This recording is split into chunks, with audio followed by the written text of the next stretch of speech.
Hello friends, good morning. कल हम लोगों ने क्या पढ़ा था? कल हम लोगों ने पढ़ा था डिज़ाइन क्या होता है और डिज़ाइन के प्रकार के बारे में हम लोग अच्छे से पूरे डिटेल से पढ़े थे।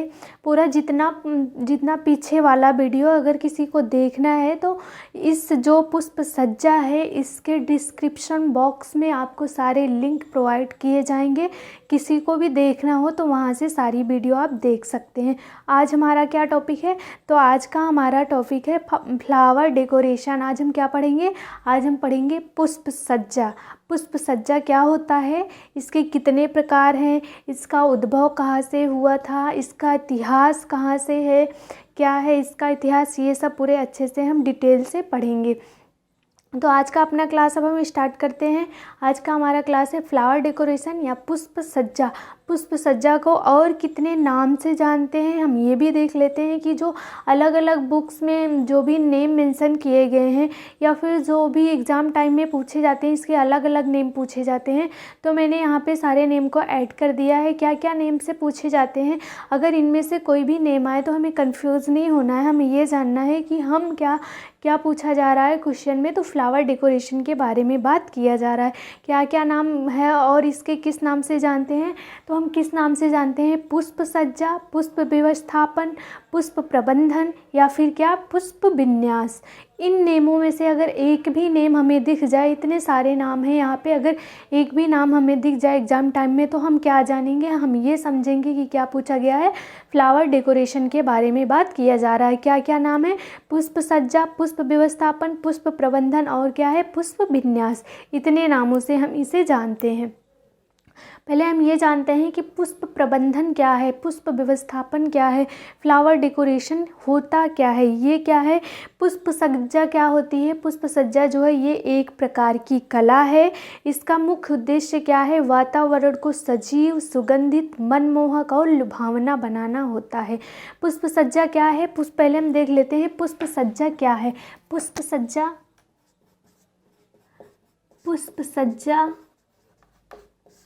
तो पुष्प सज्जा क्या है? पुष्प सज्जा एक प्रकार की कला है। पुष्प सज्जा एक कला है। इसका मुख्य उद्देश्य क्या होता है? इसका मुख्य उद्देश्य वातावरण को सजीव, सुगंधित, आकर्षक और क्या, लुभावना बनाना होता है। इसका मुख्य उद्देश्य वातावरण को सुंदर, सुगंधित और क्या, और सजीव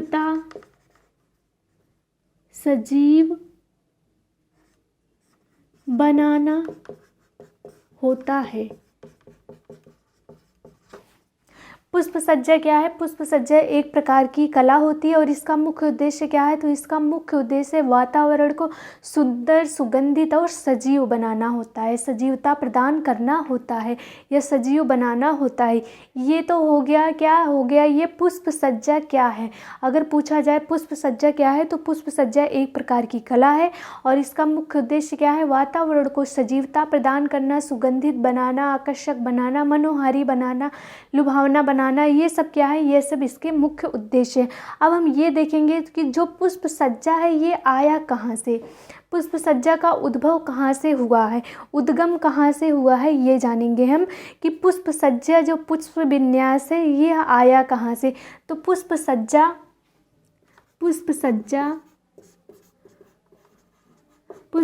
6वीं शताब्दी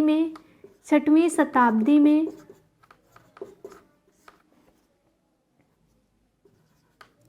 पुष्प सज्जा 6वीं शताब्दी में कहाँ से आया? तो चीन में उत्पन्न हुआ या चीन में या उद्गम हुआ, इसे चीन से शुरू किया गया। पुष्प सज्जा कहाँ से शुरू हुआ? 6वीं शताब्दी में चीन से शुरू हुआ, चीन से। 6वीं शताब्दी में चीन से उद्भव हुआ।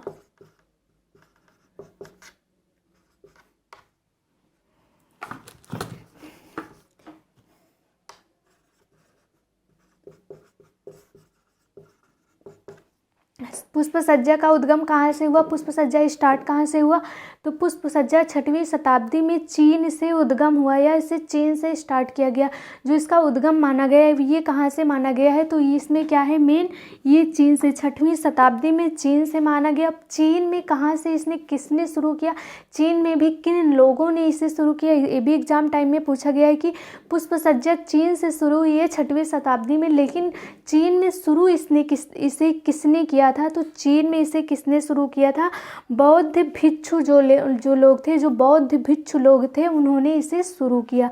तो अगर ऐसा क्वेश्चन पूछा जाए कि चीन से जो पुष्प सज्जा है उसका उद्गम चीन से तो हुआ था, लेकिन चीन के किन लोगों ने इसका उद्गम किया था, इसे शुरू किया था, तो हम क्या बताएंगे, जो चीन के बौद्ध भिक्षु लोग हैं, बौद्ध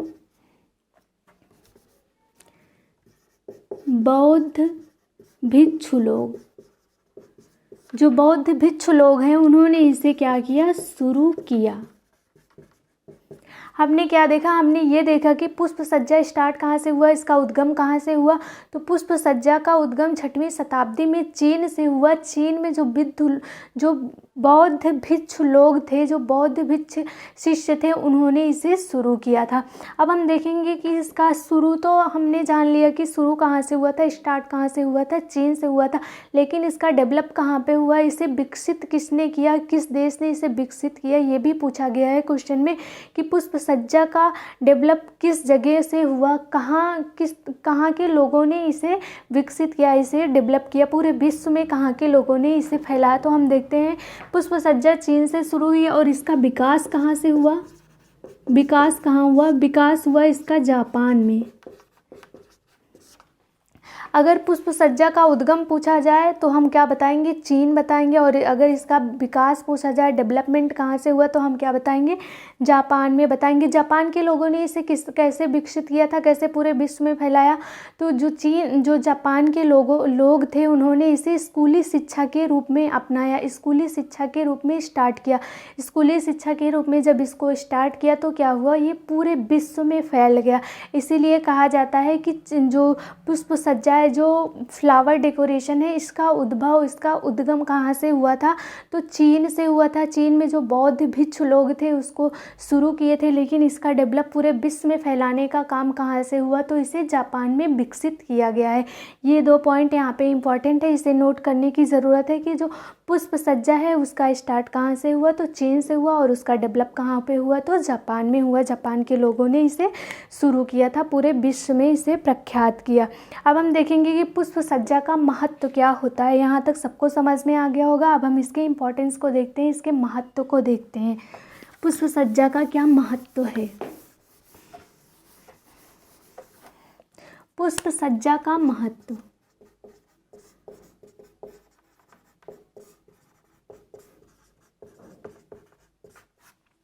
पुष्प सज्जा का क्या महत्व है, तो पुष्प सज्जा क्या है, हमारे स्वास्थ्य के लिए बहुत अच्छी होती है।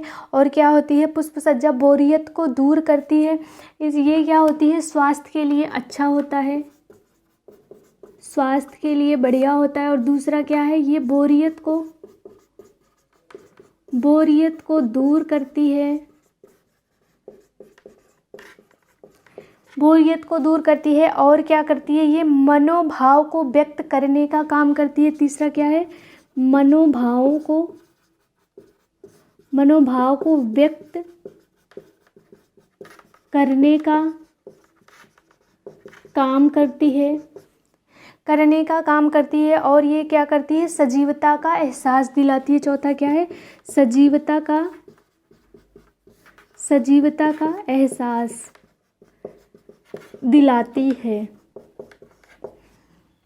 जो पुष्प सज्जा, जो फ्लावर डेकोरेशन है, इसके इंपॉर्टेंस में क्या क्या आता है, इसके महत्व में क्या क्या आता है, ये हमारे स्वास्थ्य, जो हमारी हेल्थ है उसके पॉइंट ऑफ व्यू से बहुत ही अच्छा माना गया है। क्यों माना गया है, क्योंकि जहाँ पर भी पेड़ पौधे, जहाँ पर भी पुष्प रहता है, वो क्या होता है, जब कार्बन डाइऑक्साइड को कौन ले लेता है, जब हम कार्बन डाइऑक्साइड छोड़ते हैं तो वो क्या होते हैं, पेड़ पौधे हमारे उसको ले लेते हैं, और वहाँ से हमें क्या मिलता है, ऑक्सीजन मिलता है। तो क्या हुआ, यहाँ पर जो स्वास्थ्य की दृष्टि से अच्छा दिखाया गया, जो हेल्थ की पॉइंट ऑफ व्यू से बहुत ही अच्छा बताया गया। वो क्यों बताया गया है, क्योंकि क्या है, यहाँ पे जो कार्बन डाइऑक्साइड है उसे पौधे ले लेते हैं, पेड़ पौधे ले लेते हैं, और हमें क्या देते हैं, बदले में ऑक्सीजन देते हैं। तो यहाँ पे क्यों इसीलिए यहाँ पे ये बताया गया है कि जो पुष्प सज्जा, जो फ्लावर डेकोरेशन है वो क्या है, हमारे हेल्थ के लिए बहुत ही अच्छी मानी जाती है। दूसरा क्या है, बोरियत को दूर करती है। फूल अगर हम कहीं भी बगीचे में चल जाएं, हम बहुत ही ज़्यादा उदास है, कोई भी बहुत अच्छा बगीचा जहाँ पर तरह तरह के फूल खिले हैं, तो क्या होता है, हमारा मन अपने आप ही प्रसन्न हो जाता है उन फूलों को देखकर। तीसरा क्या है, मनोभाव को व्यक्त करता है। मनोभाव को कैसे व्यक्त करता है, अब जो फूल है, फ्रेंडशिप के लिए कौन सा कलर यूज किया जाता है, तो येलो। और जो है प्रेम के लिए कौन सा, लव के लिए कौन सा कलर यूज किया जाता है, तो रेड। तो ये क्या है, यहाँ पर मनोभाव को व्यक्त किया जा रहा है, फूलों के माध्यम से मनोभाव को भी व्यक्त किया जाता है। चौथा क्या है, सजीवता का एहसास दिलाता है। जहाँ भी पेड़ पौधे होते हैं, फूल होते हैं, ये क्या होते हैं, हमें सजीवता का एहसास दिलाते हैं। ये क्या है, ये तो हो गया पुष्प सज्जा का महत्व या पुष्प सज्जा के इम्पोर्टेंस। जो फ्लावर डेकोरेशन है उसके इम्पोर्टेंस क्या क्या है, ढेर सारे हैं, लेकिन यहाँ से क्वेश्चन पुटअप नहीं हुआ, यहाँ से क्वेश्चन फ्रेम नहीं होता है, तो इसलिए ये बस इतना ही देख लेते हैं हम, इतना ही काफ़ी है। अब हम आगे देखेंगे कि क्या है पुष्प सज्जा के जो फ्लावर डेकोरेशन है कितने टाइप के होते हैं, इसको हम देखेंगे। अब पुष्प सज्जा के प्रकार। पुष्प सज्जा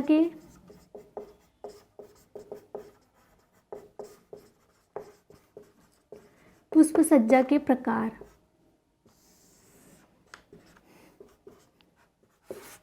पुष्प सज्जा कितनी प्रकार की होती है, पुष्प सज्जा 3 प्रकार की होती है। जो पुष्प सज्जा है उसके कितने प्रकार होते हैं, तो उसके 3 प्रकार के होते हैं। पहला क्या होती है, परंपरागत पुष्प सज्जा। दूसरा क्या है, विदेशी पुष्प सज्जा। और तीसरा क्या है, आधुनिक पुष्प सज्जा। पहला क्या है, परंपरागत पुष्प सज्जा।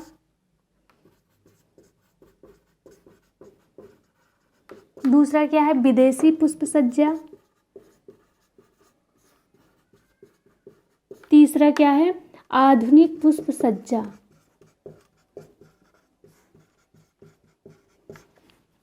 जो परंपरागत पुष्प सज्जा है इसे और किस नाम से जाना जाता है, इसे देसी पुष्प सज्जा या फिर भारतीय पुष्प सज्जा के नाम से भी जाना जाता है। जो परंपरागत पुष्प सज्जा, जो हमारी ट्रेडिशनल जो डेकोरेशन है, जो ट्रेडिशनल फ्लावर डेकोरेशन है, उसे और किस नाम से जाना जाता है, तो इसे देसी पुष्प सज्जा या फिर भारतीय पुष्प सज्जा के नाम से भी जाना जाता है। अगर एग्ज़ाम टाइम में हम देसी पुष्प सज्जा या फिर भारतीय पुष्प सज्जा देख लेते हैं तो हमें कंफ्यूज नहीं होना, उसे हम क्या जानेंगे, परंपरागत पुष्प सज्जा।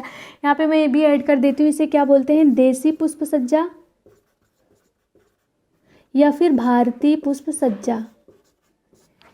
इसके 3 नेम है। विदेशी पुष्प सज्जा को क्या कहते हैं, विदेशी पुष्प सज्जा को जाना जाता है जापानी पुष्प सज्जा के नाम से या फिर पूर्व देशी पुष्प सज्जा के नाम से। इसके भी 3 नेम मिलते हैं, हमें एग्जाम टाइम में देखने को मिलते हैं, तो इसलिए हमें कंफ्यूज नहीं होना। यहाँ पे इसे विदेशी पुष्प सज्जा को किस नाम से जानते हैं, पूर्व देशी पुष्प सज्जा या फिर जापानी पुष्प सज्जा। पूर्व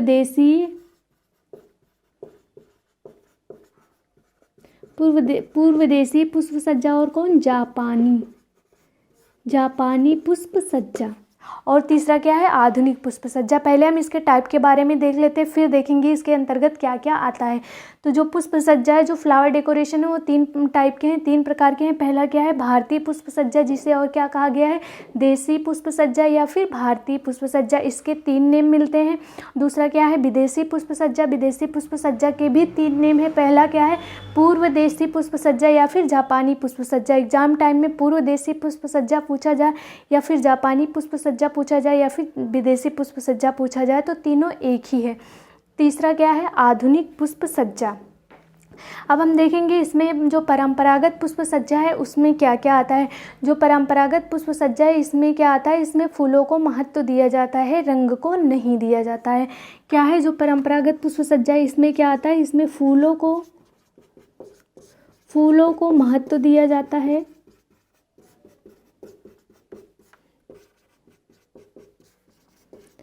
और किसे नहीं दिया जाता है, रंग को महत्व नहीं दिया जाता है।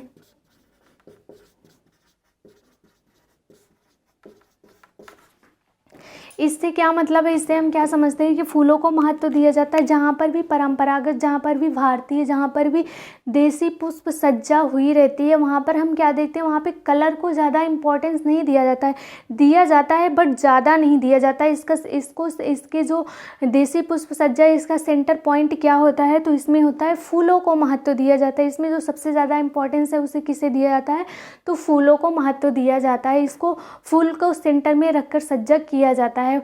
मान लो कि अगर कहीं पे भी पुष्प सज्जा हुई रहती है, मान लो किसी को अपना पूरा रूम डेकोरेशन करवाना और किससे, तो फूलों से, वहाँ पर क्या होगा, अगर परंपरागत शैली से सज्जा करवाते हैं तो हम वहाँ पे क्या बोलेंगे कि हमारे पूरे घर को गेंदे के फूल से या फिर गुड़हल के फूल से, वहाँ पर फूलों को केवल महत्व दिया जाता है कि गेंदे के फूल से हमारे पूरे घर का डेकोरेशन होना चाहिए। तो यहाँ पर क्या होगा, यहाँ पर केवल और केवल फूलों को महत्व दिया जाएगा, या ये नहीं देखा जाएगा कि उसमें किस कलर के कितने फूल लगे हैं, किन किन कलर के कौन कौन से फूल लगे हैं, कितने टाइप के गेंदे के फूल लगे हैं, बस गेंदे का फूल वहाँ पे होना चाहिए। ये क्या हो गया, ये हो गया परंपरागत पुष्प सज्जा। इसमें फूलों को ज़्यादा इम्पोर्टेंस दिया जाता है जबकि कलर को बहुत ही कम दिया जाता है, कलर को गौड़ रखा जाता है। दूसरा क्या है, दूसरा है विदेशी पुष्प सज्जा, जापानी पुष्प सज्जा या पूर्व देशी पुष्प सज्जा। इसे क्या कहा जाता है, तो इसे लटकती हुई पुष्प सज्जा कहा जाता है। इसे क्या कहा जाता है, इसे लटकती हुई पुष्प सज्जा कहा जाता है। अगर एग्ज़ाम टाइम में ये पूछा जाए कि लटकती हुई पुष्प सज्जा किसे कहते हैं, तो हम क्या लिखेंगे यहाँ पे, तो हम लिखेंगे कि लटकती हुई पुष्प सज्जा जापानी पुष्प सज्जा को कहते हैं। जापानी पुष्प सज्जा को पूर्व देशी पुष्प सज्जा कहते हैं, और पूर्व देशी जो पुष्प सज्जा है उसे क्या कहते हैं, विदेशी पुष्प सज्जा। तो ये चारों नाम हमें याद करने की ज़रूरत है, यही बहुत ही ज़्यादा इंपॉर्टेंस होने वाले हैं। क्या है, पूर्व देशी पुष्प सज्जा, जापानी पुष्प सज्जा, विदेशी पुष्प सज्जा या फिर लटकती हुई पुष्प सज्जा। यहाँ पे लटकती हुई पुष्प सज्जा से क्या मतलब होता है, आजकल जब हम शादियों में जाते हैं तो क्या होता है, जहाँ पर भी गेस्ट के बैठने का इंतज़ाम हुआ रहता है, जहाँ पर भी गेस्ट लोग बैठे हैं, या फिर जो स्टेज होता है जहाँ पर दूल्हे दुल्हन रहते हैं, वहाँ पे क्या होता है, स्टेज के ऊपर से ऐसे जो लगा हुआ होता है टेंट, क्या होता है, ऊपर से ऐसे फूलों का डेकोरेशन हुआ रहता है, ऊपर से फूल लटकते हुए रहते हैं। ये क्या है, यही होता है विदेशी पुष्प सज्जा या लटकती हुई पुष्प सज्जा। जहाँ पे गेस्ट लोग रहते हैं वहाँ पे भी ऐसे ऊपर से क्या होता है, फूल लटकते हुए दिखते हैं, लटकते हुए फूलों की सज्जा की गई होती है। और ये किस कलर में होते हैं, तो ये हल्के कलर में होते हैं। क्या होता है, पुष्प सज्जा क्या होते हैं, स्टेज को देख लें हम, या तो फिर गेस्ट रूम जहाँ पे गेस्ट लोग बैठते हैं, वहाँ क्या होता है, ऊपर से लटकते हुए फूलों की सज्जा की रहती है, और वो किस कलर के होते हैं, बहुत ही हल्के कलर के, और बहुत ही खूबसूरत लगते हैं। जो विदेशी पुष्प सज्जा वो बहुत ही ज़्यादा खूबसूरत लगती है। जो लटकती हुई पुष्प सज्जा रहती है, सब लोगों ने इसे देखा होगा। तो ये हो गया विदेशी पुष्प सज्जा। अब हम क्या देखते हैं, तीसरा देखते हैं आधुनिक पुष्प सज्जा क्या होती है। आधुनिक पुष्प सज्जा और क्या है, ये जो पूर्व देशी पुष्प सज्जा है, इसमें अभी एक पॉइंट और बचा है, इसे हम ये क्या है, ये लटकती हुई पुष्प सज्जा हो गई। और क्या है, तीसरा क्या है, आधुनिक पुष्प सज्जा। आधुनिक पुष्प सज्जा को क्या कहते हैं, आधुनिक पुष्प सज्जा जो है वो विदेशी पुष्प सज्जा और परंपरागत पुष्प सज्जा दोनों को मिक्स करके बनाई जाती है, दोनों को मिक्स करके डेकोरेशन किया जाता है। और इसे क्या कहते हैं, इसे हम कहते हैं 20वीं सदी की सज्जा भी कहते हैं। इसे क्या कहते हैं, इसे 20वीं सदी की पुष्प सज्जा कहते हैं। और क्या होता है इसमें, आधुनिक पुष्प सज्जा में परंपरागत सज्जा और प्लस किसको किया जाता है, विदेशी पुष्प सज्जा। जो आधुनिक पुष्प सज्जा है उसे क्या कहते हैं, 20वीं सदी की पुष्प सज्जा कहते हैं। और इसमें डेकोरेशन कैसे होता है, तो जो परंपरागत पुष्प सज्जा और विदेशी पुष्प सज्जा दोनों को मिक्स करके जो सज्जा की जाती है उसे क्या कहते हैं, उसे आधुनिक पुष्प सज्जा कहते हैं। अगर एग्जाम टाइम में पूछा जाए कि जो 20वीं सदी की पुष्प सज्जा है वो कौन सी पुष्प सज्जा है, तो हम वहाँ पे क्या लिखेंगे, वहाँ पर हम लिखेंगे जो 20वीं सदी की पुष्प सज्जा है वो आधुनिक पुष्प सज्जा है, या आधुनिक पुष्प सज्जा उसे कहते हैं। आधुनिक पुष्प सज्जा किसे कहते हैं, तो जो 20वीं सदी की पुष्प सज्जा है उसे ही आधुनिक पुष्प सज्जा कहते हैं। इसमें क्या क्या होता है, कैसे डेकोरेशन किया जाता है, तो इसमें जो परंपरागत है और जो क्या है विदेशी है या जापानी है, दोनों को मिक्स करके डेकोरेशन किया जाता है। ये हो गया टाइप ऑफ फ्लावर डेकोरेशन, 3 प्रकार के हैं ये। यहाँ तक सबको समझ में आ गया होगा। अब हम लोग आगे बढ़ते हैं। अब हम क्या देखेंगे कि विदेशी पुष्प सज्जा में कौन कौन सी सज्जा को ऐड किया गया है, कौन कौन सी सज्जा आती है जो जापानी पुष्प सज्जा है। अब इसके बारे में हम देखेंगे।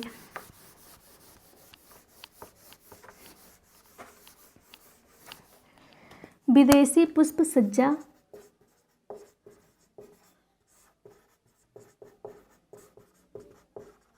या फिर जापानी पुष्प सज्जा,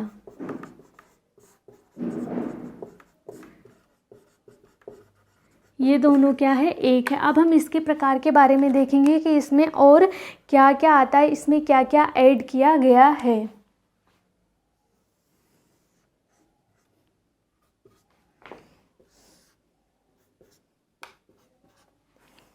इसमें क्या क्या ऐड किया गया है तो हम इसको देख लेते हैं। इसमें पहला क्या आएगा, रिका आएगा, रिका, शोका, मोरिबाना,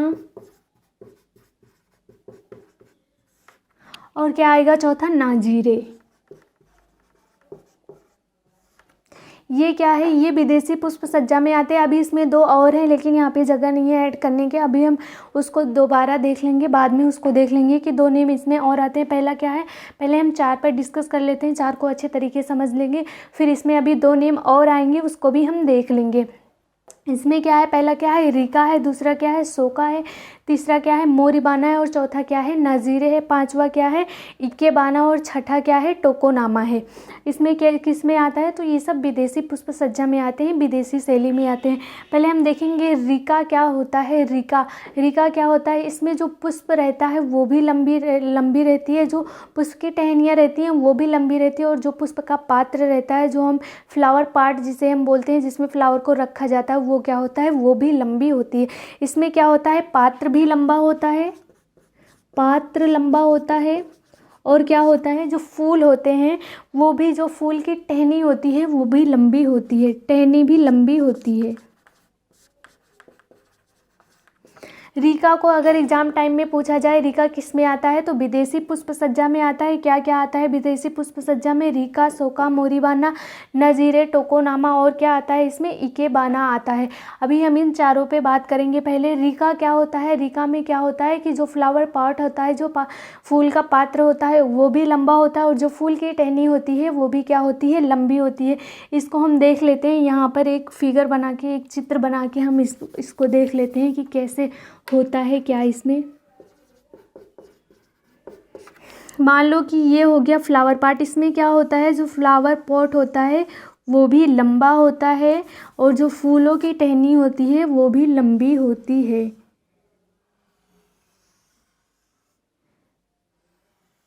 ये क्या हो गया, ये हो गया फ्लावर पॉट। अब हम जो इसमें फूल लगाएंगे उसकी टहनियाँ भी क्या होंगी, लंबी लंबी होंगी।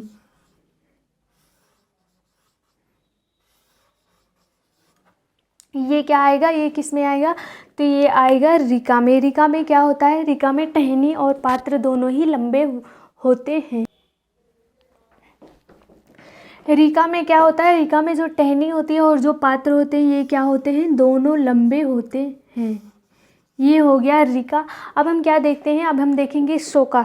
शोका क्या होता है, रिका में जो टहनी और पात्र जो लंबे होते हैं, इसका भी एक रीज़न है। जो जापान में जो चीन के बौद्ध भिक्षु लोग थे वो क्या मानते थे, जो जापान है ये कहाँ से लिया गया, ये तो जो विदेशी पुष्प सज्जा है उसी में तो आता है। जापानी पुष्प सज्जा या फिर विदेशी पुष्प सज्जा में क्या क्या आता है, रिका, शोका, मोरिबाना और नाजीरे। रिका जो इसमें लंबे पात्र और लंबे जो टहनियों का यूज किया गया, इसके पीछे भी एक रीज़न है। क्या रीज़न है, जो जापान के लोग थे वो क्या मानते थे, वो इससे जीवित फूल मानते थे, फूलों को वो जीवित मानते थे। वो ये मानते थे कि जितनी लंबी टहनियाँ होंगी उतनी जल्दी हमारे जो संदेश है वो भगवान तक पहुँच जाएंगे। इसलिए क्या होता था कि जो जापान के लोग थे इससे सजीव मानते थे, फूलों को जीवित मानते थे, और ये मानते थे कि जितनी लंबी टहनी होंगी उतनी जल्दी हमारे जो संदेश है वो भगवान के पास पहुंचेंगे। शोका में क्या होता है, अब हम शोका को देखते हैं।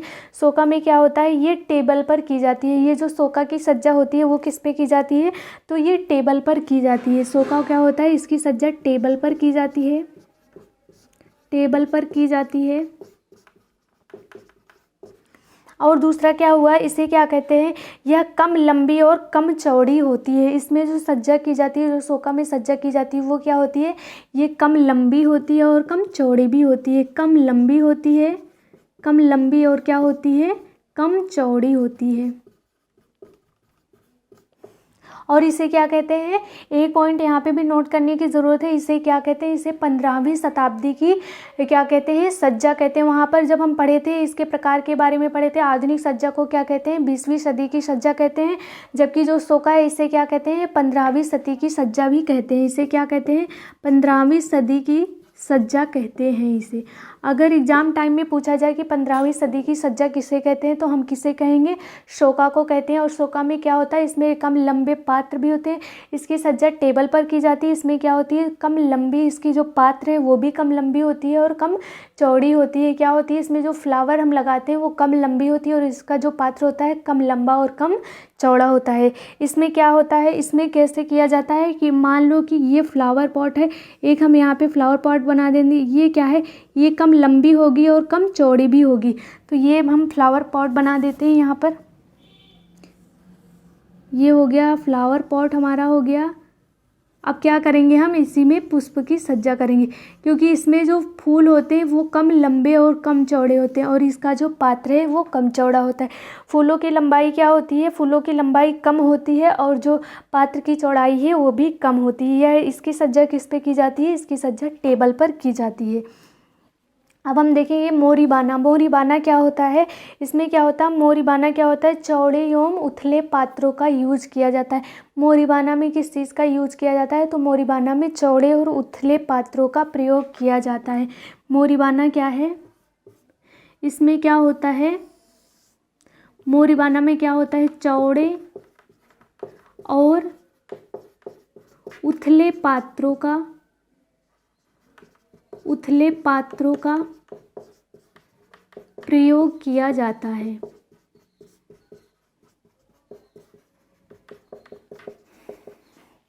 मोरीबाना में क्या होता है, मोरीबाना में चौड़े और उथले पात्रों का प्रयोग किया जाता है। अगर पूछा जाए टेबल पर कौन सी सज्जा की जाती है, तो हम क्या बताएंगे, शोका। शोका में लंबी कम लंबी होती है, जो फूल की टहनियाँ होती है कम लंबी होती है, जो फूल का जो पात्र होता है, जो फ्लावर पार्ट होता है वो कम लंबा और कम चौड़ा होता है। क्यों होता है, क्योंकि इसकी सजावट, जो इसका डेकोरेशन है वो कहाँ पर किया जाता है, टेबल पर किया जाता है। मोरीबाना में क्या होता है, इसमें कम जो है चौड़े और उथले पात्रों का प्रयोग किया जाता है। चौड़े और उथले पात्रों का मतलब जो पात्र होंगे वो काफ़ी चौड़े होंगे और क्या होंगे, उथले हुए होंगे, ऐसे होंगे। देखो इसका भी फिगर यहाँ पे बनाते हैं हम, एक फिगर के माध्यम से इसको भी समझने की कोशिश। ये क्या होगा, चौड़ा और उथला होगा, ये खूब चौड़े होंगे और उथले हुए होंगे। इसका सजावट, इसका डेकोरेशन कहाँ किया जाता है, तो इसको भी सब लोगों ने देखा है। जब शादी वगैरह होती है, जब शादी पार्टी कुछ भी होती है, जो दुल्हन का जो रूम रहता है, शादी के टाइम में जो दुल्हन का रूम रहता है, वहाँ पर क्या किया जाता है, तो मोरीबाना में वहाँ पे डेकोरेशन किया जाता है।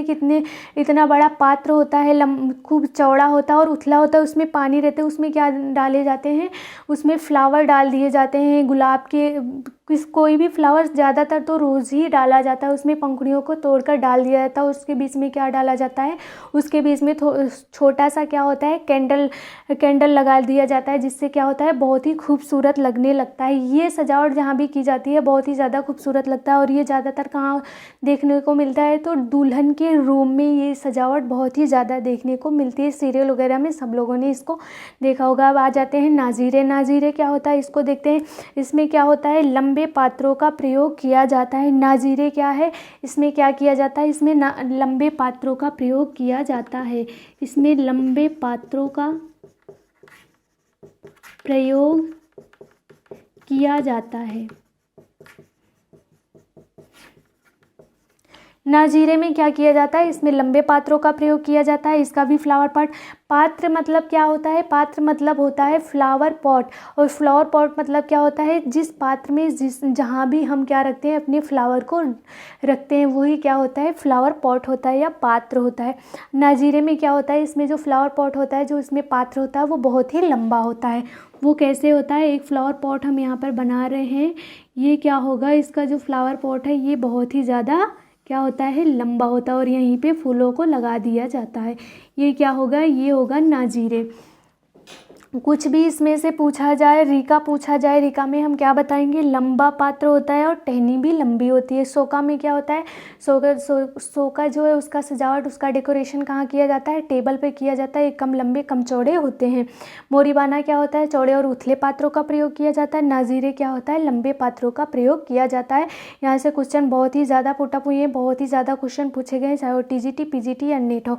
अगला जो इस बार का जो संडे आएगा, हम यहाँ से सब जगह से क्वेश्चन ऐड करेंगे, फिर हम लोग क्या करेंगे, अच्छे से डिस्कस करेंगे डीप लेवल में जाके। अब इसके आगे देखते हैं हम, इसमें कितने आते हैं। रीका, शोका, मोरीबाना, नाजीरे तो हम पढ़ लिए। अभी इसमें 2 टाइप और हैं, और क्या क्या है, एक तो इकोनामा है, एक है इकेबाना और दूसरा क्या है, टोकोनामा।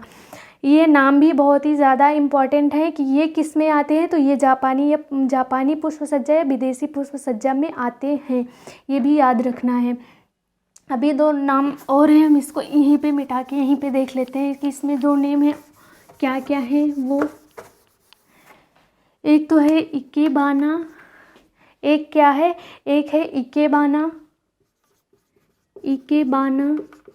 दूसरा क्या है, टोकोनामा।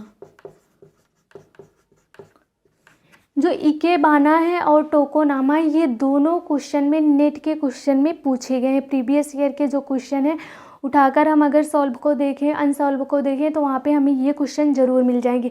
इकेबाना का क्या मतलब होता है, इकेबाना का मतलब होता है जीवित फूल। अभी हमने यहाँ पे बात किया था, इकेबाना मीन्स क्या होता है, जीवित।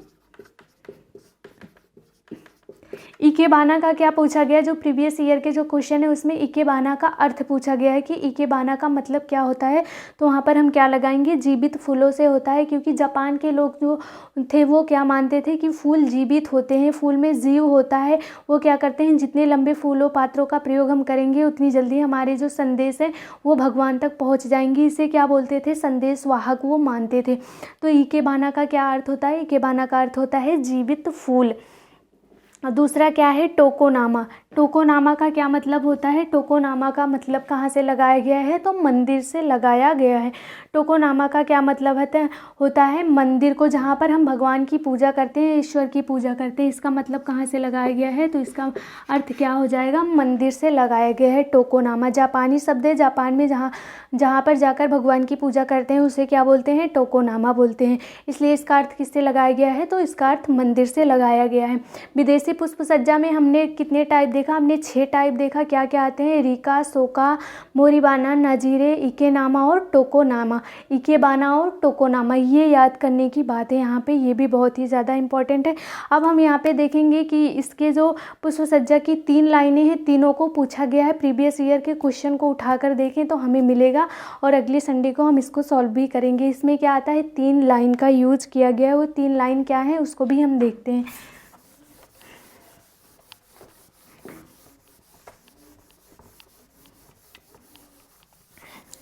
रीका, सोका और हाइकी इसमें कितने कोण पर बनते हैं ये भी पूछा गया है, कितने अंश पर बनते हैं ये भी पूछा गया है, और ये क्या क्या दर्शाते हैं इसको भी पूछा गया है। तो पुष्प सज्जा की 3 लाइनें क्या क्या हैं, पुष्प सज्जा की 3 लाइन, ये भी बहुत ही ज़्यादा इम्पोर्टेंट है। 3 लाइन क्या क्या है, हम इसको देखते हैं।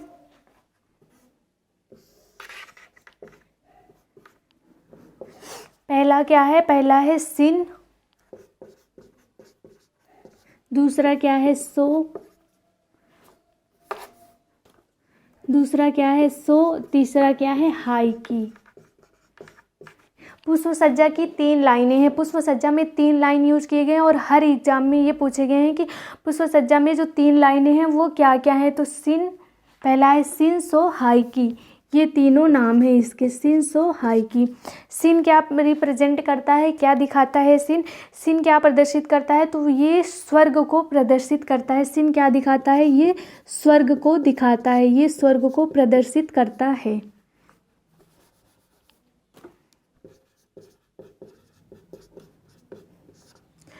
शो किसे दिखाता है, शो किसे दिखाता है, तो ये मनुष्य को प्रदर्शित करता है या मनुष्य को दिखाता है। इसका जो रिप्रेजेंटेशन है वो क्या है, ये मानव को दिखाता है या मनुष्य को दिखाता है, या क्या प्रदर्शित करता है, या मनुष्य को या मानव को। हम क्या लिखेंगे यहाँ पर, यह मानव को दिखाता है, मानव को प्रेजेंट करता है ये, या प्रदर्शित करता है। तीसरा क्या है, हाइकी। हाइकी किसे दिखाता है, तो हाइकी पृथ्वी को दिखाता है या पृथ्वी की ओर ये इशारा करता है। अब क्या है, ये स्वर्ग को, सीन क्या है, स्वर्ग को दिखाता है, प्रदर्शित करता है, सो मानव को दिखाता है। और तीसरा क्या है, हाइकी किसे दिखाता है, तो ये किसे दिखाता है, पृथ्वी को। अब हम ये देख लेते हैं कितने अंश पर बनते हैं। इसको भी एग्जाम में पूछा गया है कि जो सीन सो हाइकी है ये कितने कितने अंश पर, कितने कोण पर बनते हैं। सीन कितने कोण पर बनता है, तो सीन क्या बनता है, 90 अंश पर बनता है। सीन कितने अंश पर बनता है, 90 अंश पर बनता है। और सो कितने अंश पर बनता है, सो कितने अंश पर बनता है, सो बनता है 45, 45 अंश पर बनता है, 45 कोण पर बनता है। ये कितने पर बनता है, 45 अंश पर बनता है। ये भी बहुत ही ज़्यादा इंपॉर्टेंट है क्योंकि ये क्वेश्चन में ज़रूर से ज़रूर पूछा जाता है। हाइकी, हाइकी किसे प्रदर्शित करता है, हाइकी पृथ्वी को दिखाता है। और ये कितने अंश पर बनता है, कितने कोण पर बनता है, तो ये कितने पर बनता है, 75 अंश पर बनता है। ये कितने पर बनता है, 75 पर बनता है। सीन कितने पर बनता है, 90 पर बनता है, 90 अंश पर बनता है। सो 55 पर बनता है या 45 अंश पर बनता है। और जो हाइकी है पृथ्वी को दिखाता है वो कितने पर बनता है, 75 अंश पर, या फिर कितने पर बनता है, 75 अंश पर बनता है। अब हम इसको देखेंगे कि इसको फूलों के माध्यम से, जो फूलों की सजावट होती है, जहाँ पर फ्लावर डेकोरेशन होता है, इसको किस तरीके से दिखाया गया है, फूलों को सजाकर किस तरीके से इसको दिखाया गया है, तो हम यहाँ पर एक फिगर बनाकर ये समझेंगे। पहले हम यहाँ पर देख लेते हैं कि ये कैसे कैसे प्रेजेंट करा है सबको। ये हो गया एक हमारा, ये कैसे कैसे सबको प्रदर्शित किया है ये हम देखेंगे। यहाँ पे हमारा 0 लेवल से स्टार्ट होता है। यहाँ पर क्या होता है, 90 अंश होता है। यहाँ पर क्या आ जाएगा, यहाँ पर सीन आ जाएगा। फिर क्या आ जाएगा, 45 अंश पे क्या आ जाएगा, सो आ जाएगा। और फिर हमारा जो 75 है, जो 75 अंश है, वहाँ पे क्या आ जाएगा, हाइकी आ जाएगा। ये ऐसे प्रदर्शित करता है। अब हम इसको फूलों के माध्यम से कैसे दिखाया गया है, इसका फिगर बना के यहाँ पर देखेंगे कि जो सीन है वो उसको कैसे प्रदर्शित किया जाता है, रिप्रेजेंट किया जाता है। जो शो है और हाइकी, ये तीनों को कैसे दिखाया गया है। तो ये मान लो कि एक फ्लावर पॉट है। हम यहाँ पे एक फ्लावर पॉट बनाएंगे पहले।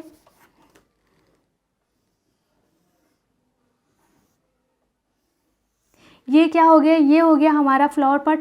अब हम इसको पहले क्या दिखाएंगे, इसमें पहले हम सीन को दिखाएंगे। सीन को दिखाने के लिए हम क्या करेंगे, एक सीधा लेके जाएंगे, फूल यहाँ पर बनाएंगे हम। ये क्या दिखाएगा, ये दिखाएगा सीन को। सीन कितने अंश पर बना है, तो 90 अंश पर बना है। अब हम शो को बनाने के लिए क्या करेंगे, हम शो को दिखाने के लिए यहाँ से एक लेके जाएंगे। ये क्या हो गया, ये हमारा शो को दिखाएगा। यहाँ पे हम एक कली बना देंगे। ये 100 को दिखाएगा। 100 कितने अंश पर बना है, तो 100 45 अंश पर बना है, 45 अंश पर बना है, 45 कोण पर। अब हाइकी दिखाने के लिए हम क्या करेंगे, हाइकी को दिखाने के लिए हम यहाँ एक पत्ती बना देंगे। ये क्या हो गया, ये सिन को दिखाएगा। ये किसको दिखाएगा, ये शो को दिखाएगा। ये किसको दिखाएगा, ये हाइकी को दिखाएगा। ये हो गया 3 लाइन। पुष्प सज्जा के जो फ्लावर डेकोरेशन है उसके जो 3 लाइन यूज होते हैं, शिन शो हाइकी। इसको ऐसे भी मैंने बनाकर दिखा दिया कि कैसे कोड पर कैसे बनेंगे और कैसे ये फ्लावर डेकोरेशन होगा तब कैसे ये बनेंगे। अब हम क्या देखेंगे इसमें, ये तो सबके समझ में आ गया होगा कि पुष्प सज्जा की 3 लाइनें क्या क्या होती हैं, कितने अंश पर बनते हैं। अब हम ये देखेंगे कि पुष्प सज्जा के क्या क्या रोल होते हैं, क्या क्या रूल है, इसमें क्या क्या नियम है, ये देखेंगे। पुष्प सज्जा के नियम को देखेंगे हम।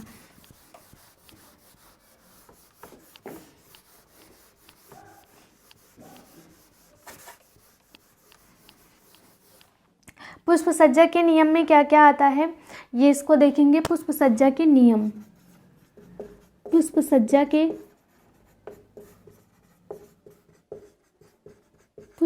के नियम या पुष्प सज्जा के रूल क्या क्या हैं। रूल को देखेंगे। इसमें क्या आएगा, पहला आएगा पात्र की नाप। पात्र का जो नाप होना चाहिए, अगर क्या हो, अगर फ्लावर पॉट कितने इंच का हो, अगर फ्लावर पॉट 5 फीट का हो तो उसमें क्या होना चाहिए, उसमें जो फ्लावर होना चाहिए वो 3 फीट का होना चाहिए। इसका नाप होना चाहिए, जो फ्लावर पात्र है, जो फ्लावर पॉट है, उसका क्या होना चाहिए, नाप होना चाहिए, पात्र का नाप होना चाहिए। क्या होना चाहिए, पात्र का नाप होना चाहिए, एक नाप में होना चाहिए। अगर फ्लावर पॉट कितने का है, फ्लावर पॉट अगर पात्र 5 फीट का है तो उसमें जो फूल होंगे वो कितने फीट के होंगे, वो 3 फीट के होंगे। ये होता है पात्र के नाप में होता है। अगर फ्लावर पॉट 5 फीट का है, 5 फीट का है, तो उसमें जो हम फूल डालेंगे वो कितने फीट का होना चाहिए, 3 फीट का।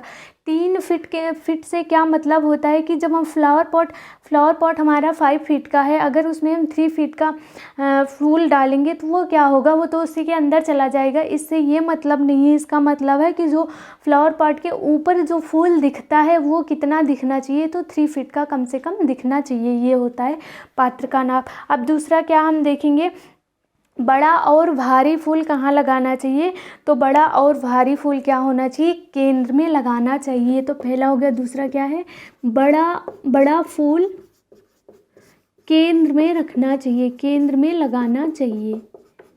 दूसरा हो गया। तीसरा क्या होगा, जो बड़ा फूल है उसको हमें सबसे केंद्र में या बीच में रखना चाहिए। विशिष्ट फूलों को अकेले प्रस्तुत करना चाहिए। तीसरा क्या होगा, विशिष्ट फूलों को अलग प्रस्तुत करना चाहिए। चौथा क्या होगा, प्रातः काल में फूलों को काटना चाहिए। फूलों को कब काटना चाहिए, तो फूलों को प्रातः काल में काटना चाहिए। चौथा क्या है, फूलों को प्रातः काल में काटना चाहिए। और काटना कैसे चाहिए, फूलों को सीधा सीधा नहीं काटना चाहिए, हमेशा फूलों की जो टहनी है उसे कैसे काटना चाहिए, तो उसे तिरछा काटना चाहिए। पांचवा में क्या आएगा, फूलों की टहनियों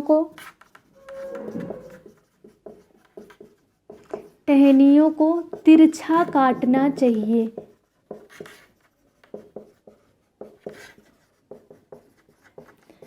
ये हो गए कुछ रूल, कुछ नियम हैं जो फूलों से रिलेटिव हैं। ये हो गए नियम।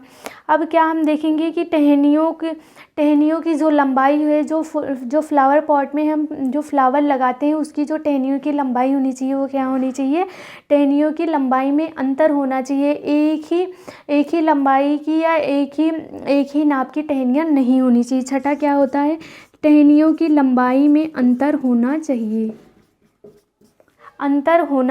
ये हो गया। ये तो हो गए पुष्प सज्जा के कुछ रूल, कुछ नियम हो गए। अब हम क्या देखते हैं, ताज़ा फूलों को अगर हमें ज़्यादा टाइम तक ताज़ा बनाना है तो उसके लिए हम क्या करेंगे, उसके लिए कौन सा रूल दिया गया है, कौन से नियम को हम अपनाएंगे जिससे हमारे जो फूल हैं वो ज़्यादा टाइम तक ताज़े रह सकें। अब हम देखेंगे कि फूलों को ताज़ा करने के नियम।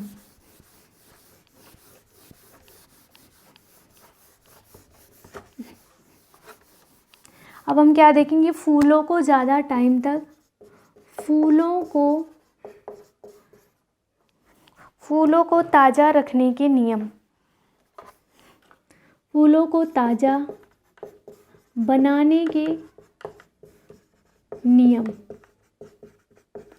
इसमें कुछ ऐसी चीज़ें हैं जिनका यूज करके हम क्या करते हैं, अपने फूलों को जो फ्लावर पॉट में है हमारे फूल ज़्यादा टाइम तक, ज़्यादा दिनों तक ताज़े दिख सकते हैं। इसके भी कुछ रूल है, कुछ नियम है। इसमें क्या क्या यूज किया जाता है हम ये देखेंगे। पहला क्या है,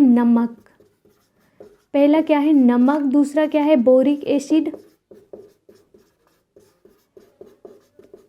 तीसरा क्या होता है, अल्कोहल। चौथा क्या होता है, जो हमारे तांबे के पात्र होते हैं उसमें 2-4 चांदी के सिक्के को डालकर भी हम ज़्यादा टाइम तक फूलों को ताज़ा रख सकते हैं। तांबे के पात्र में 2-4 चांदी के सिक्कों को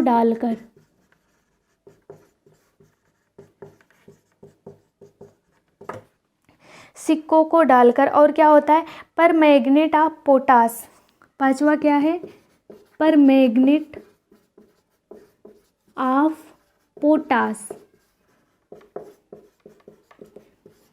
अब ये सब कैसे यूज करना है, नमक को कहाँ पर डालना है, जो हमारे फ्लावर पॉट हैं उसमें जब हम फूल डालते हैं तो उसके अंदर अगर हम थोड़ा सा नमक डाल देंगे उसके पानी में तो क्या होगा, हमारा फूल ज़्यादा टाइम तक ताज़ा बना रहेगा। दूसरा क्या है, बोरिक एसिड। बोरिक एसिड को भी पानी में डालना, जो फ्लावर पॉट है उसके पानी में डालना है। तीसरा क्या है, अल्कोहल भी डालना है उसी में। चौथा क्या है, तांबे के पात्र में, अगर हमारा जो फ्लावर पॉट है वो तांबे का है तो उसमें हम क्या डालेंगे, चांदी के सिक्कों को डालकर डाल देंगे अगर हम उस फ्लावर पॉट में। जो तांबे का पात्र है तो उसमें क्या होगा, उसमें जो फूल हैं ज़्यादा टाइम तक ताज़े दिखेंगे। पांचवा क्या है, परमैंगनेट ऑफ पोटाश। पोटाश को, परमैंगनेट ऑफ पोटाश को अगर हम पानी में डाल देंगे, फ्लावर पॉट के पानी में डाल देंगे तो क्या होगा, हमारा जो फूल है वो ज़्यादा टाइम तक ताज़ा दिखेगा या ज़्यादा टाइम तक ताज़ा रहेगा। अब हम एक क्वेश्चन पर बात कर लेते हैं। ये क्वेश्चन पूछा गया है कि सिटू परिसज्जा क्या होती है या सिटू सज्जा क्या होती है, ये क्वेश्चन पूछा गया है। इसको देख लेते हैं, हम इसी से रिलेटेड है तो यहीं पर देख लेंगे हम इसको कि जो सिटू सज्जा है वो क्या होती है। सिटू सज्जा, सिटू सज्जा या फिर इसे क्या कहा जाता है, सिट्टू सज्जा। दोनों नाम से किसी नाम को अगर हम देख लेते हैं तो हम क्या जानेंगे, इसी को हम जान जाएंगे, सज्जा। ये क्या होती है, ये होता है स्थान पर परिवर्तन नहीं करते हैं। सिटू सज्जा में क्या होती है, इसमें स्थान पर परिवर्तन नहीं किया जाता है। जिस स्थान पर सजाना होता है उसी स्थान पर हम सज्जा करते हैं। इसमें क्या होता है, जो सिटू सज्जा है इसमें स्थान का परिवर्तन नहीं किया जाता है। इसमें जो इसका जो मेन पॉइंट है वो क्या है, इसमें क्या होता है, इसमें स्थान में परिवर्तन नहीं किया जाता है। स्थान में परिवर्तन नहीं किया जाता। इससे क्या मतलब है, स्थान में परिवर्तन नहीं किया जाता है। अगर इसमें जो सिटू सज्जा है उसका डेकोरेशन कैसे होता है, अगर हमें कहीं भी सज्जा करवाना है तो क्या होगा कि हम उसी जगह पर, अगर मान लो कि हमें कोई बुके बनवाना है या फिर क्या करना है, कोई भी सज्जा करवानी है, अगर सिटू सज्जा के अंतर्गत आएंगे, हम रिलेटिव आएंगे, इसकी सज्जा करवाएंगे तो क्या होगा, अगर हमें क्या बनवाना है, बुके बनवाना है फ्लावर का, तो क्या होगा कि वो जहाँ पर वो फूलों को हमारे घर पर, अगर हम घर पर बनवाना चाहते हैं तो फूलों को हमारे घर पर लाएगा और हमारे सामने ही सारी चीज़ें बनाएगा। तो ये क्या होता है, इसमें स्थान में परिवर्तन नहीं किया जाता है। इस सज्जा में जहाँ पर जो डेकोरेशन करना है वहीं पर आकर सारे काम को किया जाता है। तो ये क्या होता है, ये होता है सिटू सज्जा। सिटू सज्जा में क्या होता है, स्थान पर परिवर्तन नहीं किया जाता है। जिस स्थान पर सजाना होता है वहीं पर हम सज्जा करते हैं। इसमें क्या होता है, जिस स्थान पर सजाना होता है